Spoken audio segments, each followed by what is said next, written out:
नमस्कार विद्यार्थी मित्रांनो, गरुड झेप 2.0 या यूट्यूबच्या ऑनलाईन प्लॅटफॉर्मवर तुमचं स्वागत आहे। तुम्ही आपल्या चॅनलवरती नवीन असाल तर पहिले चॅनलला सबस्क्राईब करा, व्हिडिओला लाईक करा आणि झालं तर तुमच्या मित्रांपर्यंत शेअर करा। व्हिडिओ आवडल्यानंतर तुम्ही तुमची प्रतिक्रिया कमेंट बॉक्समध्ये देऊ शकता काही क्वेरी असल्यावर। तर चला तुमचा वेळ नाही घेता व्हिडिओ सुरुवात करतो।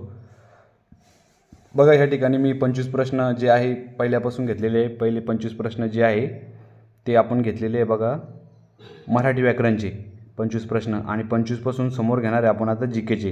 हे जर तुम्हाला 25 प्रश्नांचा व्हिडिओ बघायचा असला तर ह्या व्हिडिओच्या डिस्क्रिप्शन बॉक्समध्ये त्या 25 प्रश्नांच्या व्हिडिओची लिंक दिलेली आहे, त्या ठिकाणी तुम्ही त्याच्यावर क्लिक करून बघू शकता। तर चला आता आपण बघणार आहे पार्टमध्ये याच्यामध्ये जीकेचे प्रश्न 26 पासून तर 50 पर्यंत असतात। एकदम स्पीडमध्ये घेण्याचा प्रयत्न करतो, कमी वेळात झाले पाहिजे 25 प्रश्न। या ठिकाणी विचारलेलं आहे रौलट ॲक्ट 26 नंबरचा प्रश्न आहे। या काळ्या कायद्याविरुद्ध रौलट ॲक्ट जो काळा कायदा होता त्याच्याविरुद्ध महात्मा गांधींनी कोणत्या दिवशी हरताळ पाळण्याचे आवाहन केले होते? तर कोणत्या दिवशी महात्मा गांधींनी रौलट कायद्याच्या विरुद्ध हरताळ पाळण्याचे आवाहन केले होते?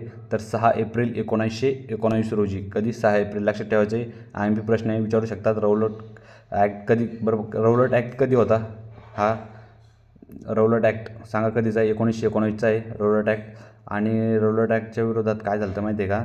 13 एप्रिल 1919 रोजी काय झालं होतं? या ठिकाणी जालियनवाला बाग हत्याकांड झालेला होता। लक्षात ठेवायचे। पंजाब अमृतसर या ठिकाणी 13 एप्रिल। जालियनवाला बाग हत्याकांड कधी झाला होता? 13 एप्रिल 1919। हे पण लक्षात ठेवा फक्त तुम्ही, इम्पॉर्टंट आहे। तर याचं उत्तर काय होणार आहे? तर 6 एप्रिल 1919। त्यानंतर बघा ग्रामसभेत खालीलपैकी कोणाचा समावेश होतो? तर 18 वर्षावरील ज्यांची 18 वर्षे कंप्लीट आहे त्या सगळ्या व्यक्तींचा काय होतं रे? ग्रामसभेत समावेश होतो। त्यानंतर 28 नंबरचं बघा गाव पातळीवर महसूल खात्याचे दप्तर कोण सांभाळतो? गाव पातळीवर विचारलेलं आहे तर निश्चितच तलाठी सांभाळतो। त्याला जाता काय म्हणतात? ग्राम महसूल अधिकारी, हे त्याचं नवीन नाव झालेलं आहे तलाठीचं। प्रश्न विचारू शकतात तलाठीवरती। त्यानंतर बघा या ठिकाणी वांझपाना कशाच्या कमतरतेमुळे येऊ शकतो? तर व्हिटॅमिन ईच्या कमतरतेमुळे काय होतं रे? वांझपाना येऊ शकतो। पर्याय क्रमांक 3 नंबर त्याचं बरोबर उत्तर आहे। लक्षात ठेवा व्हिटॅमिन ई, त्याला टोकोफोरॉल म्हणतो आपण, सायंटिफिक नाव व्हिटॅमिन ईचं आहे टोकोफोरॉल। त्यानंतर बघा या ठिकाणी 30 नंबरचा प्रश्न आहे गोदावरीच्या किनाऱ्यावर कोणते शहर वसलेले नाही? गोदावरीच्या किनाऱ्यावर कोणकोणते शहर आहे बघा या ठिकाणी तुम्हाला सांगतो मी। पैठण पण आहे, नाशिक पण आहे, कारण की नाशिक त्र्यंबकेश्वर या ठिकाणीच गोदावरीचं नदीचा काय झालेला आहे? उगम झालेला आहे। आणि नांदेडसुद्धा काय आहे? गोदावरीच्या नदीवरती आहे। संगमनेर हे जे शहर आहे हे गोदावरी नदीच्या काठी नाही, म्हणून याचं कोणतं शहर वसलेलं नाही विचारलेले। वसलेले कोणकोणते? नांदेड आहे, नाशिक आहे आणि पैठण आहे। त्यानंतर बघा 31 नंबरचा प्रश्न आहे तुमच्यासमोर भारतातील सर्वाधिक ऊर्जा निर्मिती कोणत्या स्रोतातून होते? सगळ्यात जास्त जी इलेक्ट्रिक प्रोड्यूस होती म्हणजे जनरेट केल्या जाती तर ती आण्विक आहे, औष्णिक आहे, जलविद्युत आहे का सूर्यापासून सौरपासून बनवण्यात येते?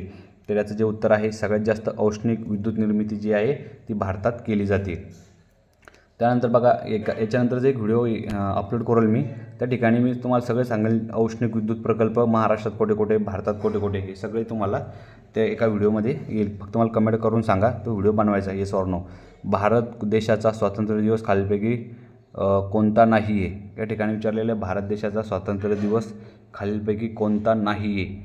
या ठिकाणी 2 आणि 3 पर्याय दिलेला आहे। तर ह्या ठिकाणी स्वातंत्र्य दिवस नाही विचारलेला आहे। 32 नंबरचा प्रश्न आहे बघा, ह्याचं हे पर्याय बरोबर होणार आहे। 2 आणि 3 कोणता नाही आहे बघा? हा पण नाही, 14 ऑगस्ट नाही, 14 ऑगस्ट पाकिस्तानचा आहे, 13 ऑगस्ट पण नाही। याचं जे उत्तर आहे 15 ऑगस्ट 1947 रोजी भारत स्वतंत्र झालेला आहे। त्यानंतर प्रजासत्ताक दिवस कधी सेलिब्रेट करतो आपण? 15 ऑगस्टलाच। त्यानंतर 33 नंबरचा बघा आजच्या अनेक खंडाच्या निर्मितीच्या अगोदर एकजिनसी खंड होता त्याचे नाव काय होते? बघा एकजिनसी खंड होता, आजच्या अनेक खंडाच्या निर्मितीच्या अगोदर एक खंड होता एकजिनसी, त्याचे नाव काय होते? गोंडवान होतं का पांजिया होतं का चीस होतं का लॅरेन्शिया होतं? तर 33 नंबरचं बरोबर उत्तर आहे पांजिया। हे जे आहे ते आता हा जो आहे हा खंड होता त्यावेळेस त्याचं नाव, म्हणजे आता अनेक खंड झालेले, 7 खंड झालेले आता, तर त्याच्या अगोदर कोणता खंड होता? त्याच्या अगोदर जो होता तो पांजिया खंड होता। त्यानंतर बघा पेनिसिलिन या औषधाचा जनक कोण आहे? सगळ्यांना माहीत पाहिजे पेनिसिलिनचा जनक कोण आहे? पेनिसिलिन या औषधाचा तर फ्लेमिंग हे जे आहे पेनिसिलिनचे जनक आहे। त्यानंतर 35 नंबरचा प्रश्न बघा राज्य विधिमंडळाचे वरिष्ठ सभागृह कोणते आहे? राज्य विधिमंडळाचे वरिष्ठ सभागृह कोणते आहे? तर ते कोणते आहे रे? विधान परिषद विचारलेलं आहे. काय राज्य विधिमंडळाचे विचारलेले आहे, लक्षात ठेवायचं आहे या ठिकाणी. आणि बघा तुम्हाला सांगतो, हे जे आहे वरिष्ठ विधान परिषद आणि कनिष्ठ राहतं काय राहतं रे? विधानसभा. आणि केंद्रात काय राहतं? केंद्रात वरिष्ठ राहतं राज्यसभा आणि कनिष्ठ राहतं लोकसभा. हे दोन्ही प्रश्न खूप इम्पॉर्टंट आहे. राज्यसभा संसद संबंधी कलम आहे 79 संसद संबंधी. त्यानंतर राज्यसभेशी संबंधित कलम आहे 80 आणि लोकसभेशी संबंधित कलम आहे 81. हे पण लक्षात ठेवा. पुरंदरचा तह कधी झाला होता? तर पुरंदरचा तह कधी झाला होता रे? तर पुरंदरचा तह झाला होता 21 जूनला झाला होता का 22 जूनला? आय थिंक 21 जूनला झाला, नाही 19 जून 1665 रोजी, 11 जून 1665 रोजी पुरंदरचा तह झाला होता. बरोबर आहे, हेच उत्तर 11 जून 1665. त्यानंतर बघा या ठिकाणी 37 नंबरचा प्रश्न आहे. महाराष्ट्राची अमृतवाहिनी म्हणून कोणत्या नदीला ओळखले जाते? महाराष्ट्राची अमृतवाहिनी कोणती नदी आहे रे? तर ती आहे प्रवरा नदी, महाराष्ट्राची अमृतवाहिनी. त्यानंतर 38 नंबरचा प्रश्न आहे या ठिकाणी. संत जनार्दन स्वामी हे कोणत्या म्हणजे संत जनार्दन स्वामी हे जे आहे कोणत्या संताचे कोणते संत आहे त्यांचे आध्यात्मिक गुरु होते?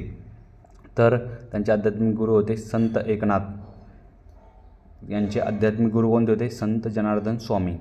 त्यानंतर बघा 39 नंबरचा प्रश्न आहे. खालीलपैकी कोणत्या जिल्ह्यास 2 राज्याच्या सीमा संलग्न नाही आहे? कोणत्या जिल्ह्यात 2 राज्याच्या सीमा संलग्न नाही आहे? तर लक्षात ठेवायचं आहे 1 नंबर लातूर जिल्ह्यात 2 जिल्ह्याच्या सीमा संलग्न नाही आहे. त्यानंतर बघा महाराष्ट्रातील खालीलपैकी कोणत्या जिल्ह्यात 7 तालुके नाहीत? बघा 7 तालुके कोणकोणते जिल्ह्यात या ठिकाणी सांगायचं आहे तुम्हाला 40 नंबरच्या प्रश्नामध्ये. तर या ठिकाणी 7 तालुके नाहीत विचारलेलं आहे. तर वर्ध्यामध्ये तालुके नाही 7, बाकी ठाण्यामध्ये 7 आहे, अकोल्यामध्ये 7 आहे आणि भंडारामध्ये सुद्धा 7 तालुके आहे. त्यानंतर बघा 41 नंबरचा प्रश्न आहे या ठिकाणी. 1857च्या उठावाच्या वेळी खालीलपैकी कोण पूर्णपणे इंग्रजाच्या पाठीशी उभे राहिले नव्हते? तर बघा या ठिकाणी जे बरोबर उत्तर आहे पर्याय क्रमांक 3 मराठे हे पूर्णपणे इंग्रजाच्या पाठीशी उभे राहिले नव्हते. त्यानंतर राजर्षी शाहू महाराजांचे जन्मस्थान कोणते आहे? तर राजर्षी शाहू महाराजांचे जन्मस्थान आहे कागल. बरं मला सांगा कागल हे ठिकाण कोणत्या जिल्ह्यात आहे? लक्षात मला सांगा कागल या ठिकाणी जन्मस्थान विचारलेलं आहे. तर कागल हे ठिकाण कोणत्या जिल्ह्यात आहे? त्यानंतर बघा 43 नंबरचा आत्मनिष्ठ युवती समाज कोणी स्थापन केलेला आहे? तर आत्मनिष्ठ युवती जो समाज आहे तो स्थापन केलेला आहे येसूवहिनी सावरकर यांनी. काय रे? येसूवहिनी सावरकर यांनी स्थापन केलेला आहे आत्मनिष्ठ युवती समाज. त्यानंतर 44 नंबरचा प्रश्न बघू या ठिकाणी.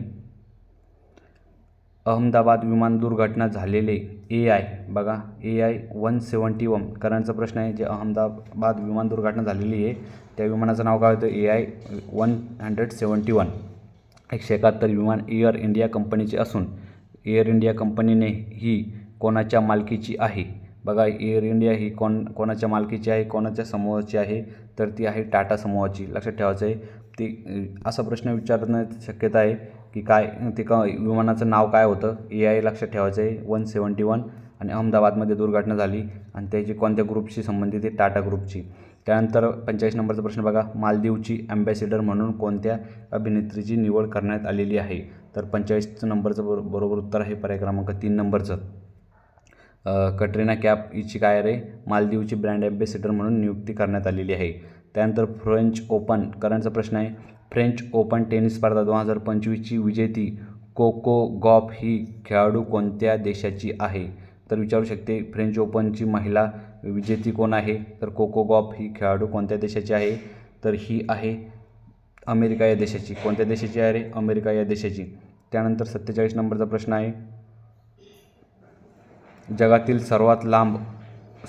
सर्वात उंच चिनाब पुलाचे नुकतेच लोकार्पण झाले आहे. त्या पुलाची लांबी किती मीटर आहे? पंतप्रधान नरेंद्र मोदींनी लोकार्पण केलेलं आहे. तर त्या पुलाची उंची विचारलेली आहे.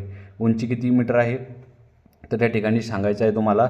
तर या ठिकाणी 1315 मीटर एवढी उंच आहे. काय रे? जगातील सर्वात जो उंच चिनाब पूल आहे त्या पुलाचं नाव. तर त्या पुलाची काय विचारलेलं आहे? उंच चिनाब पूल. या ठिकाणी लांबी विचारलेली आहे किती मीटर आहे? या ठिकाणी तुम्हाला लांबी सांगायचं आहे. या ठिकाणी याचं बरोबर उत्तर होणार आहे 1315 मीटर लांबी. या ठिकाणी बघा बरोबर उत्तर, थोडं डिस्टर्ब झाला, सॉरी त्याबद्दल. याची लक्षात ठेवा फक्त लांबी किती आहे. सर्वात उंच जिना पूल आहे याची उंची कोण विचारतात, पण या ठिकाणी लांबी विचारलेली आहे 1315. त्यानंतर 48 नंबरचा प्रश्न आहे, डॉक्टर जब्बार पटेल यांना नुकताच कोणता पुरस्कार जाहीर झाला आहे. डॉक्टर जब्बार पटेल यांना नुकताच कोणता पुरस्कार जाहीर झालेला आहे. तर त्यांना राजर्षी शाहू महाराज पुरस्कार जाहीर झालेला आहे डॉक्टर जब्बार यांना. त्यानंतर बघा 49 नंबरचा प्रश्न आहे, त्यानंतर 50, दोनच प्रश्न राहिलेले आहे. त्यानंतर बघा या ठिकाणी कोणत्या भारतीय खेळाडूचा आत्तापर्यंत हॉल ऑफ फेममध्ये समावेश झालेला नाही. तर या ठिकाणी 3 खेळाडूंचा समावेश झालेला आहे हॉल ऑफ फेममध्ये. तर यापैकी कोणता खेळाडू आहे त्याचा हॉल ऑफ फेममध्ये समावेश झाला नाही. तर बघा कोणकोणते खेळाडू समावेश झालेला मी सांगतो. सचिन तेंडुलकरचा बी झालेला आहे, नीतू डेव्हिडचा पण झालेला आहे, आणि विनोद माकंड हा याचा पण समावेश झालेला आहे. युवराज सिंगचा जो आहे समावेश हॉल ऑफ फेममध्ये आतापर्यंत झालेला नाही युवराज सिंगचा. त्यानंतर बघा 99वे अखिल भारतीय मराठी साहित्य संमेलन कुठे पार पडलेले आहे. शेवटचा प्रश्न आहे, 99व्या क्रमांकाचं जे अखिल भारतीय मराठी साहित्य संमेलन कुठे पार पडलेले आहे. तर ते सातारा या ठिकाणी पार पडलेले आहे. पर्याय क्रमांक जे आहे 2 नंबरचं बरोबर उत्तर आहे सातारा. अशा प्रकारे आपण अगदी 10 मिनिटाच्या कालावधीमध्ये तुमचे जे आहे ह्या ठिकाणी 25 प्रश्न आपण सॉल्व करून घेतलेले आहे. हे जे प्रश्न आहे विद्यार्थी मित्रांनो, हेच प्रश्न रिपीटेड पोलीस भरतीला विचारतात. त्यामुळे याला वारंवार तुम्ही हा व्हिडिओ बघा, जेणेकरून तुम्हाला याचा निश्चित फायदा होईल. तुम्ही जर आपल्या चॅनलवरती नवीन आहे, आतापर्यंत पहिल्यांदाच तुम्ही हा व्हिडिओ बघत असाल तर प्लीज चॅनलला सबस्क्राईब करा, व्हिडिओला लाईक करा. डिस्क्रिप्शन बॉक्समध्ये आपल्या टेलिग्राम चॅनलच्या लिंक आहे, तिथं लाईव्ह क्यूज चालतात गरुड झेपवर, आणि एक नवी लक्षची सुद्धा लिंक आहे. त्या ठिकाणी आपण जे काही इम्पॉर्टंट मटेरियल आहे, पोलीस भरती असो, सरळ सेवा, तलाठी, ग्रामसेवक, सगळ्या एक्झामसाठी इम्पॉर्टंट मटेरियल जे असतं ते त्या ठिकाणी आपण डेली अपडेट त्या ठिकाणी टाकत असतो.